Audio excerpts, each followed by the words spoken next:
Welcome to 101. I'm Greg Bassett, your host from the Salisbury Independent newspaper. It's a big day here at PAC 14. We've got the most important man in town here right now, Bob Hayman. He's the director of Rock and Roll Revival. Welcome, Bob. Hi, it's nice to be here. So you are the man. Well, I share the duties with my wife, Dory Hayman. Who's terrific. Yes, we're co-directors, and this is our third year as directors. So we're rolling along at this point. Well, I just imagine the pressure you're under because this is like the iconic event of the year, entertainment event of the year. It really is. It's like herding cats because you've got like 700 or 800 kids out there. And even though there's a history to it, you still start every year from scratch. That's right. Dory and I sit down with a blank piece of paper, and usually we try to be a year ahead. I mean, we actually announced this year's theme right after the show last year, because as soon as that show ends, everybody wants to know what's going on next year. Right. And so we try to keep it under wraps one show at a time, and then get ready. So we've been working on this almost a year now, and it's an interesting process. And like you said, it's an iconic show. Just keep it rolling. Try to keep there are so many volunteers and so many people that put time into it. It's really incredible. I mean, when we start out, we have a huge meeting. It's everyone from the choreographers, we have co-directors that help with the music, we have costume people, we have the producers that handle all the business affairs, we have people that feed the kids backstage. And it's actually, probably we're close to 140 cast members with with dancers and singers and musicians. So it's a lot of people to keep track of, but we have a great crew and a lot of parents and volunteers that really put their time into it, and that makes it a lot of fun to be part of such a great group of people. Now, these are all students from JamesM Bennett. Yes. The event's held at JamesM Bennett over a series of nights. Yes. It sells out all the time, so that's why we try to get you guys in here early to let people know to remember. You just can't necessarily walk up to the door and get tickets. You have to plan. Right. But it must be a lot of pressure to put on this thing every year. Well, it is.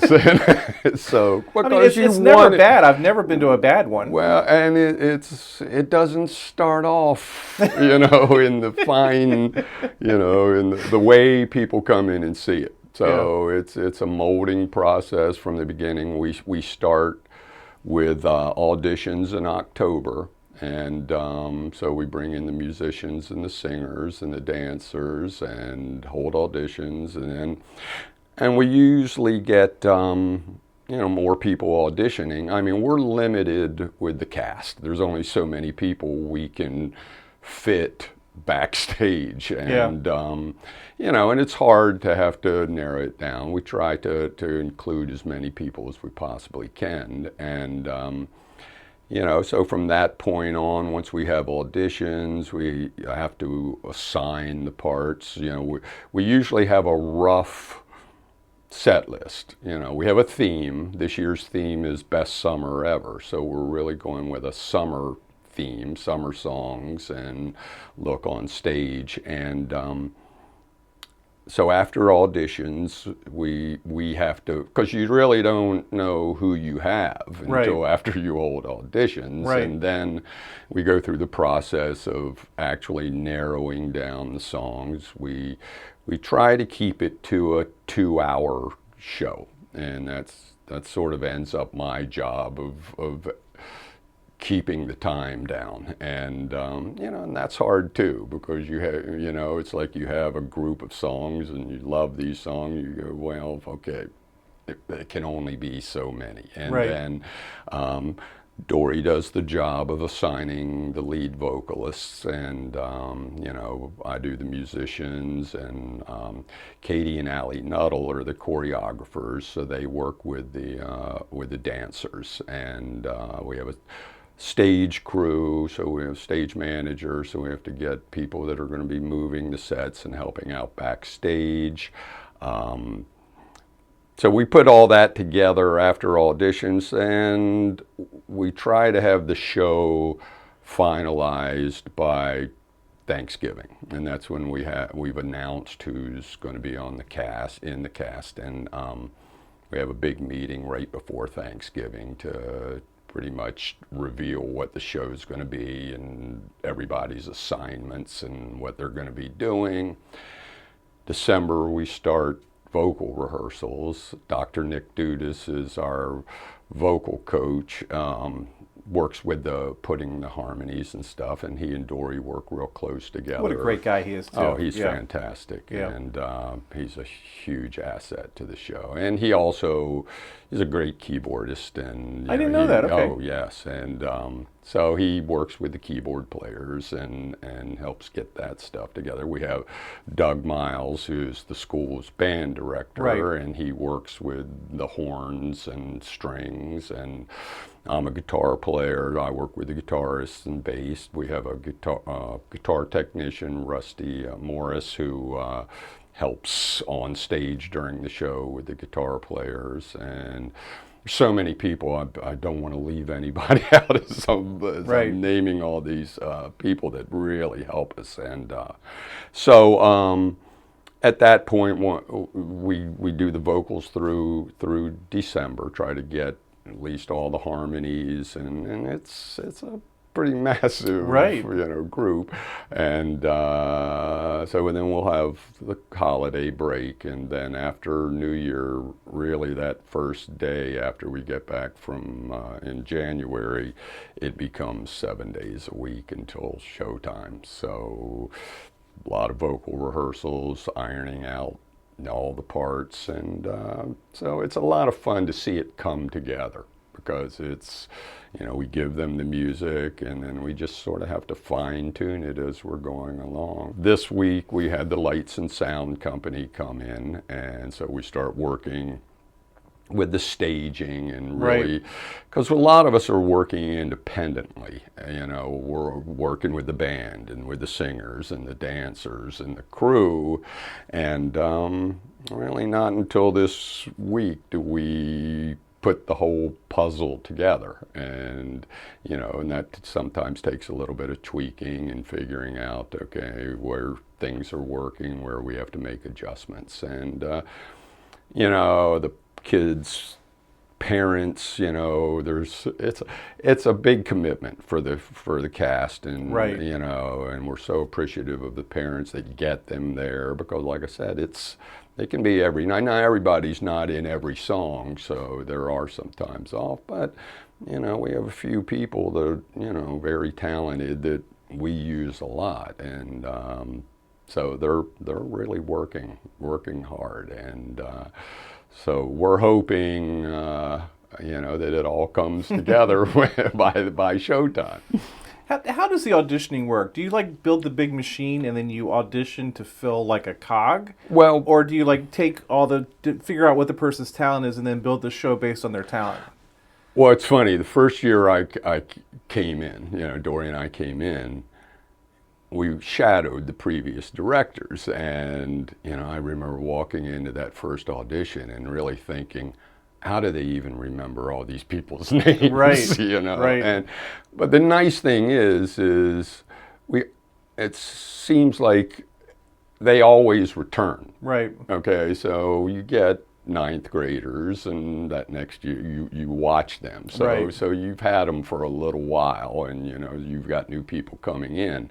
The audition process, so we have some idea who's going to return, and but we put out a notice for the auditions, and we hold one night for the first night for the band, and what I do is I'll pick a song from the show and put the music up and the audio for them to hear it, and we'll say, okay, learn this song. Right. And this year it was the summer of '69, and so they'll come in, and really I'll just put them up on stage, you know, as a band, just sort of randomly throw them together and have them play the song and see who can do. We videotape it, you know, because it's a lot going on to sort of just make just that take notes. decision. Yeah.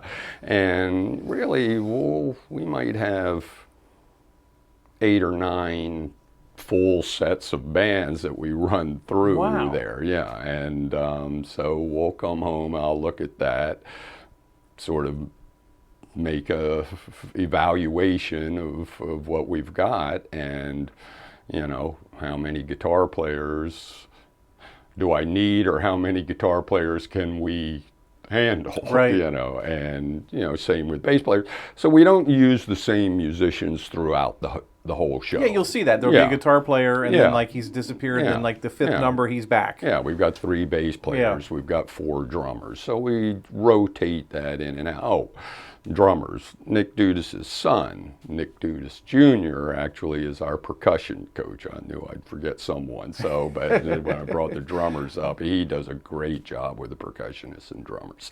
And so, like I said, we kind of have individualized coaches and for each sort of group of musicians. So after that, we do Tuesday, Wednesday, and Thursday nights for vocal auditions. And what we have them do is we have sort of a master list of songs, and we say just pick something off this list, and they'll come in and sing it like a karaoke version of their choice of songs. And again, we videotape it. That makes sense. Okay.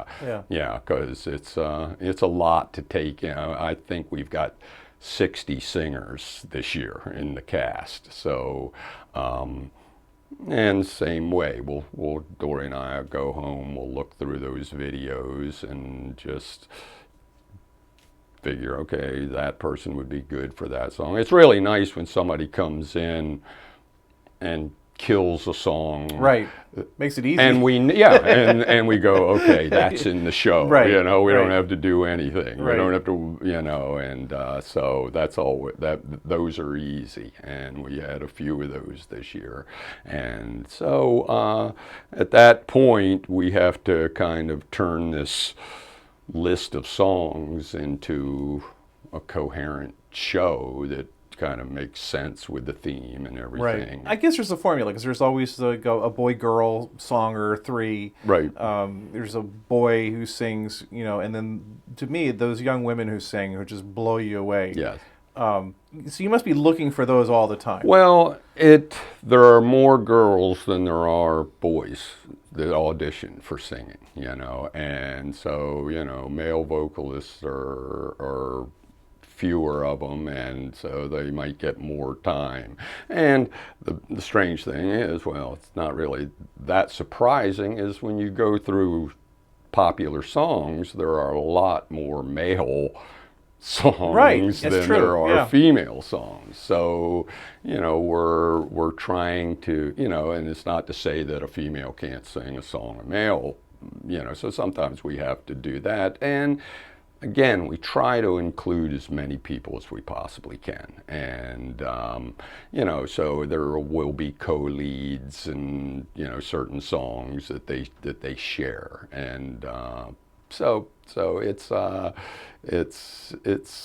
you know, it takes a lot of finding that you find out as you're going along, because we constantly have people suggesting songs, you know, which is great, you know, and but the songs are male dominated, but we have a predominantly female group of singers, and so we you know, we have to make it work that way, but it always seems to come together.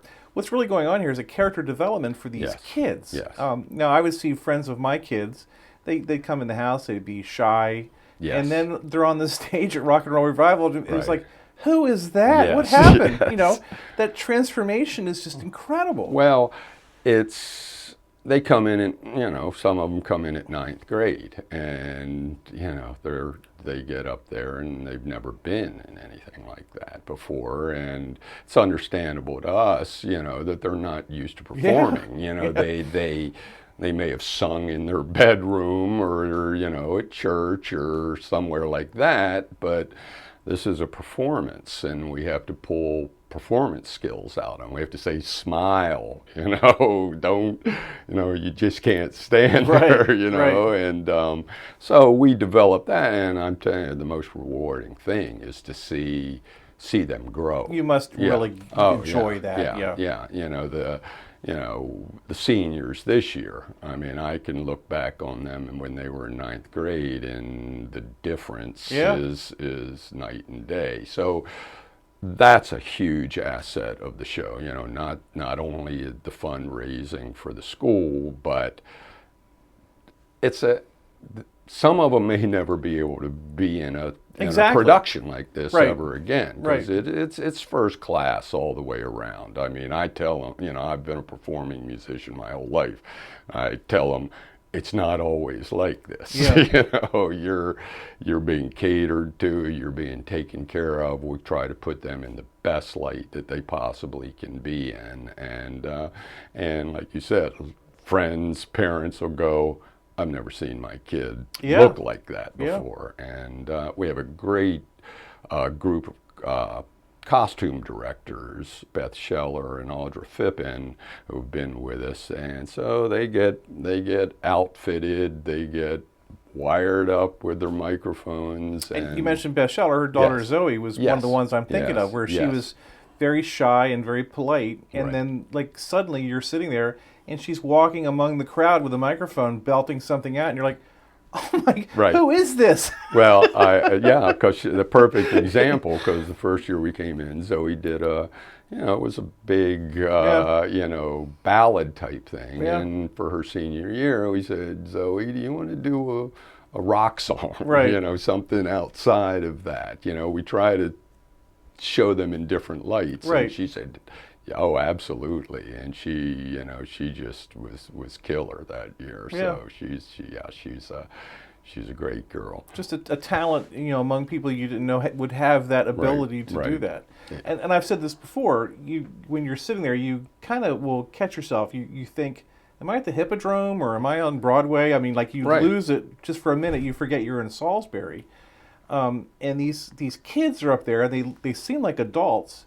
And then after the show, you go out in the lobby, and they're back to being kids again. And it's the weirdest transition ever. And that's the great thing, is we just try to tell them, okay, this is a show. We want you doing your best, and we want to set you up, give you every opportunity to do the best you could possibly be, and and it's very rewarding for us because at that point when we're out there watching the show, we've done what we can do, and we turn it over to them. Okay, we've told you everything, we've showed you everything, we've shared with you everything we possibly can, and take it and go with it. And so it's a lot of fun to sit there and watch them, because like I said, it's a transition from there to there, so I think we all know what good songs are. Like, we sit there and they sound right to us or not. I mean, you listen to it on a different level than regular people, but I don't think any of us know what good dancing is. But I'm told that there's some amazing dancing that goes on there. Absolutely. Katie and Allie are incredible choreographers, and they pull it together. I mean, we have a lot of meetings ahead of time to talk about certain songs, the look we want for a song, and they do an amazing job. So it's they're just as important part of the show as the singers and the band, and so it makes for a huge production. It makes it fun. Yes, and again, the look of the stage. Oh, and the builders of the set. We have we have parent volunteers.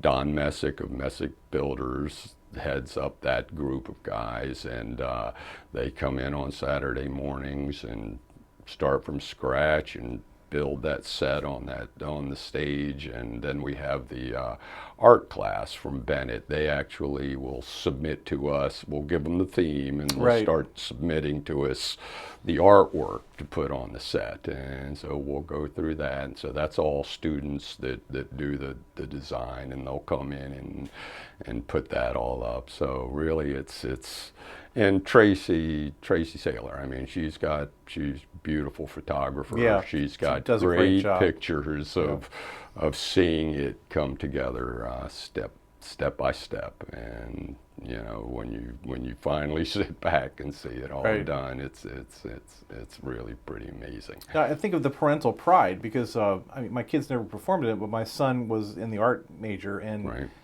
painted those sets. So I would sit there and look at the sets. I was just proud of that. Right. You know? Well, so there was something for all the parents to have some sort of sense of pride in. That's what we want. We try to include as much as we can, you know, as many people as we can, and in every artistic, you know, field that would go into a production like this, because we want them to see, okay, this is how much work, and when you go and see a show, you know, don't take that all for granted that it just appears. You know, there's a lot of people behind the scenes that are making it happen, and so I think it's a great experience for them. If any of them, you know, go on and pursue something in entertainment, it's a great foundation for them. And even if they don't, it builds that character. It's a teamwork thing. They know that they're all piece of something bigger, you know, bigger than the whole thing, and that when we all come together, look what we created. Yeah, just getting teenagers to be in a certain place at a certain time and wait their turn like they do. You know? But they're great. They're great. You know. Sometimes I have to go quiet. But they are teenagers, but we really feel like it's the best of the best. A great group of kids that come in. And did you have any idea what you were getting into? I have people ask me that all the time. When did you realize, like, oh my gosh, what have I gotten myself Well, into? it's funny. We knew the previous directors, and I give guitar lessons, and I've had guitar students in previous shows, and I always loved it when I'd have a guitar student come in and he'd go, okay, here's my songs from Rock and Roll Revival, you know, and I'd look at them and I'd go, it's a diverse group of songs, you know, stuff that a 16-year-old kid would not I mean, you go and learn. Summer theme, I never would have thought Bryan Adams, Summer of '69, but that makes complete sense. Yeah. And it's in our audience, you know, our moms and dads and grandparents and that kind of stuff. So, we have to make sure we're gearing the selection of songs to the audience, you know. And so a lot of times these are songs that we take for granted, but it's the first time many of these kids have heard this song, you know, and it's like, holy cow, you mean you're telling me you've never heard this song before? And, you know, and in the beginning, they're like, they don't know how to handle it, but it's really fun that by the time they start getting into the song, that by showtime, it's like they know that song as well as anything. And so that's kind of neat too. Have there ever been times like this is too much, I can't do this, or you just look forward to it constantly? I look forward to it. You know, it's a lot of work, okay? And like you said, you know, when people say, did you know what you were getting into? You know, we knew Christy and Larry Werson, and I think the way it came about was Christy asked Dory out to lunch. It was kind of a family enterprise for a long time. They ran it for a long time. Yeah, because they had two, Shiloh Alex and Shiloh, Alex, they were in the show for years, and actually came on as sort of co-directors. Yeah, very talented. In the end there, great family. And so Dory came home from lunch, you know, and she said, well, Christy asked if we'd be interested. You know, and Dory said she expected me to say, "Are you crazy?" You know, or no, you know. But, you know, I always had admired the show, and sort of in the back of my mind, had always thought that would be really, really fun to do something like that, really challenging. And I said, well, you know, let's learn more about it and find out about it. And, you know, so we just decided, okay, let's go ahead and give it a shot, and you know, see where we can go with it. And it's been a really rewarding experience for us. Are the auditions brutal? Like, what if you tell some kid no, and they have a different expectation? A parent gets involved. It's hard. That can happen. That happens sometimes. You know, there are the downsides. You know, so you know, sometimes you have to be just, you know, a disciplinarian, right? You know, I mean, and you know, so that's the hard part. And also really cutting people is very difficult, because you know, you know, you can't help but know that it, you know, it's hurting them. Right. I mean, and they're teenagers. Yeah, they're teenagers, but that's sort of part of the job that you just have to do. The attention to detail is another thing that gets me. Like, there's perfection on that stage. No one looks any different than anyone else. It really is good. From the beginning, we tell them, you know, this is what you're in for. Right. You know, right. This is the way it's going to be, and you know, if it's something you don't think you can handle, or you know, it's not for everybody. And but you know, I think most people come out of it, you know, having had a really great experience, and that's important to us, that it's a very positive experience for everyone. What would you say to encourage people to come out and see it? Well, it's a great show this year. We've got a lot of talent up on the stage, a lot of people that are returning from previous shows, a fun theme. You know, we thought, hey, let's do a summer show in the middle of February. Everybody's sort of getting, you know, anxious for summer to come along. So I'm going to hear some Beach Boys. You'll hear Beach Boys. Maybe some Under the Boardwalk. There's one right there. Okay, you know, that's the funny thing, is we have people submit, you know, submit songs. Do you have the dates on the top of your head? Do you know? Yes. Okay, so we'll do a Friday, Saturday, and Sunday, so 7th, 8th, and 9th. And then the following week, which would be the 13th on Thursday, 14th, 15th, Friday and Saturday, and then 16th would be our final Sunday show. Yeah, that's correct. Well, so we do 7 o'clock on the evening shows, and 2 o'clock for the Sunday matinees. You can get tickets at ticketleap.com or at the Bank of Del Mar on Eastern Shore Drive. Bob Hayman, a lot of pressure on you. I hope you come through. Thank you. Don't fail us, because the community needs rock and roll revival. All right. Well, like you need more pressure. Thank you. But thanks for all you do. We really appreciate it. Thank you. As a community, we really do. We appreciate the community support, and you know, so we hope to see a lot of people out there. I'm Greg Bassett from the Salisbury Independent Newspaper. Another edition of 101 right here on Pack 14.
First Shore Federal is proud to support PAC 14 and one-on-one. We'd encourage every business to support PAC 14 and pick a program and support it, and let's make a difference.